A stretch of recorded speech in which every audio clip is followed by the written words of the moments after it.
Hey everybody, welcome to my channel. I'm Emily Holloman, and I am just going to be using this platform mostly as an accountability log for myself, but I hope that it will benefit some of you as well. Today I'm going to be talking about fasting. This is something that the Lord has been speaking to me a lot about for many years, but I was reluctant to really dive into it because I love food. I like coffee. I like wine. I don't want to not have these things. Um, and then I was pregnant and I was nursing. And so I had this out, and then when even before that, when a corporate fast was called for a church or a ministry or something, they would say, what is the Lord asking you to give up? And I would give up, sweets for a couple days, or I would give up Facebook or watching a show or something, which those aren't bad things to do. And dedicating that time to the Lord is awesome, but that's not a biblical fast, which I recently was watching a interview. Isaiah Saldivar interviewed Shane Idleman, and I was deeply convicted because that they were talking about, a true biblical fast is going without food, and not just, skipping sweets or something like that, but actually depriving yourself of food for a certain time. And I felt the Lord calling me to 3 days, give me 3 days. And I was like, I don't want to do this. But I started,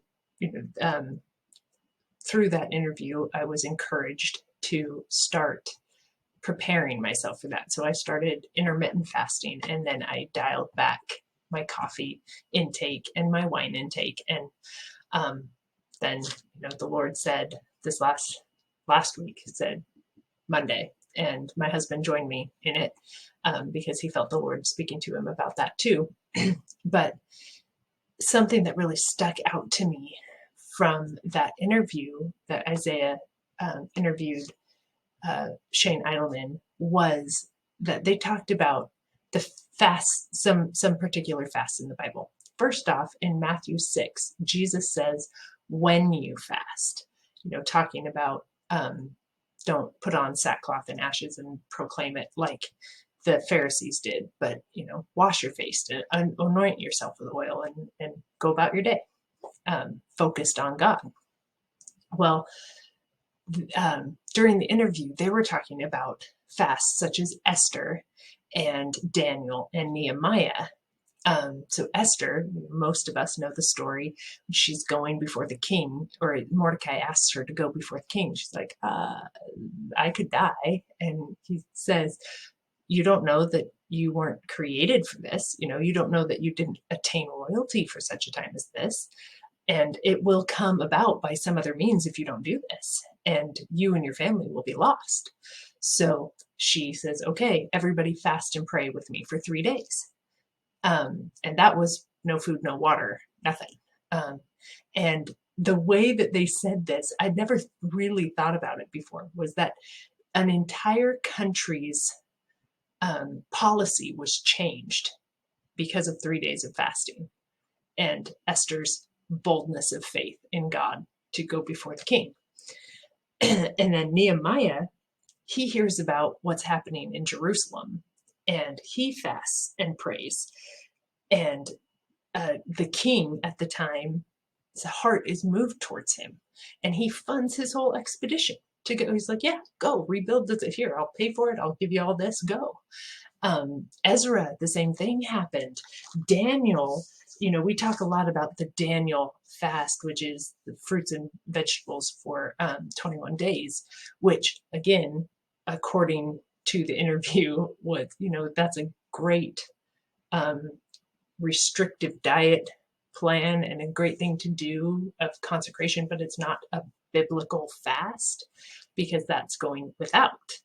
And that was like really, really convicting for me because I was always about how can I do this with the least discomfort to myself.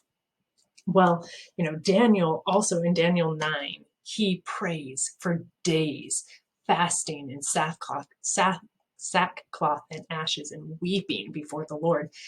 And he's answered, and that just, God has really been speaking to me about living a fasted lifestyle, and what am I willing to do to see breakthrough in our nation, in my family, in uh, our church, because the church needs Jesus.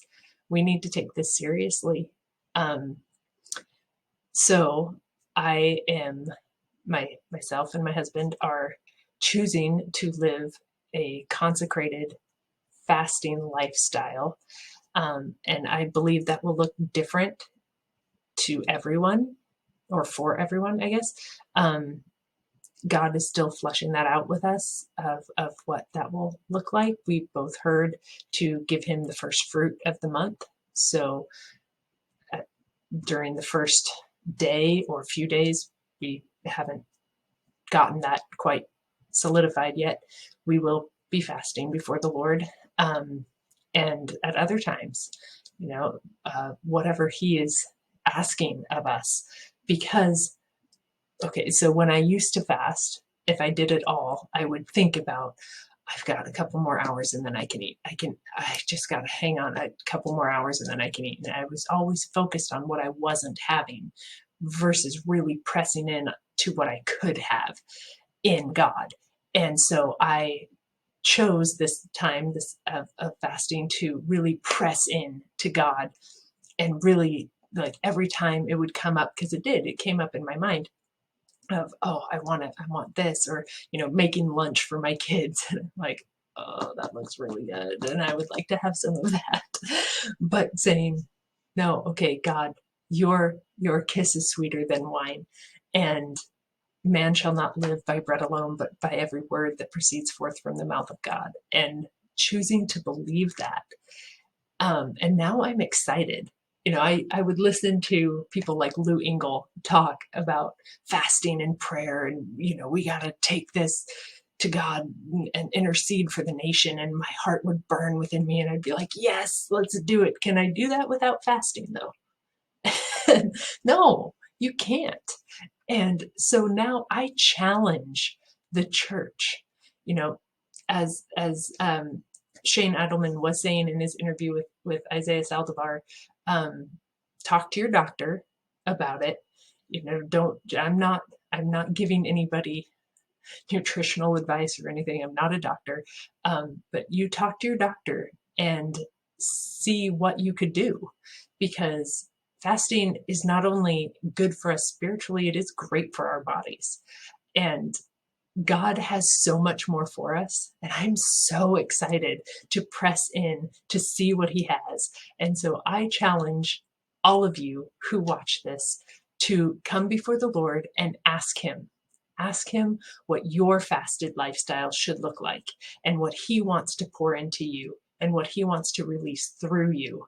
Because Jesus wins this, and we need to understand that he has a job for all of us to do, and he's waiting for us to be prepared to do it. So like this, comment, subscribe. I want your feedback. I want to be praying with you. I love you guys.